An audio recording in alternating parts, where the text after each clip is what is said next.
Ang Mateo Kabanata 28, talatang 6 ay isa sa pinakamahalagang talata sa Biblia dahil ito ang nagpapatunay sa tagumpay ni Kristo.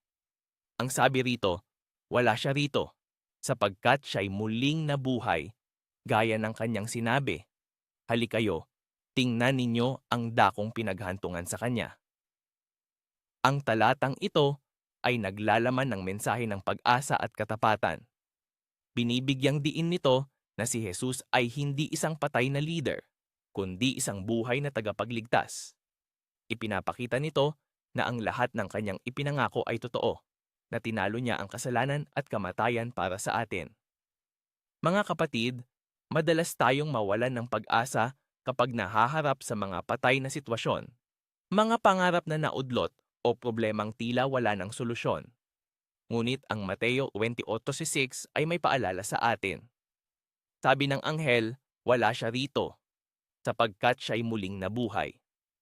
Ang walang laman na libingan ay hindi simbolo ng pagkatalo, kundi ng pinakamalaking tagumpay sa kasaysayan. Kung tinalo ni Jesus ang kamatayan, anong problema ang hindi niya kayang lampasan? Ang kanyang muling pagkabuhay ang garantiya na ang Diyos ay tapat sa kanyang mga salita. Hindi kanya iiwan sa gitna ng iyong libingan ng pighati. Ngayong araw, huwag kang tumingin sa dilim ng iyong sitwasyon. Tumingin ka sa liwanag ng muling pagkabuhay. Dahil buhay si Jesus, may bukas na naghihintay sa iyo. Amen.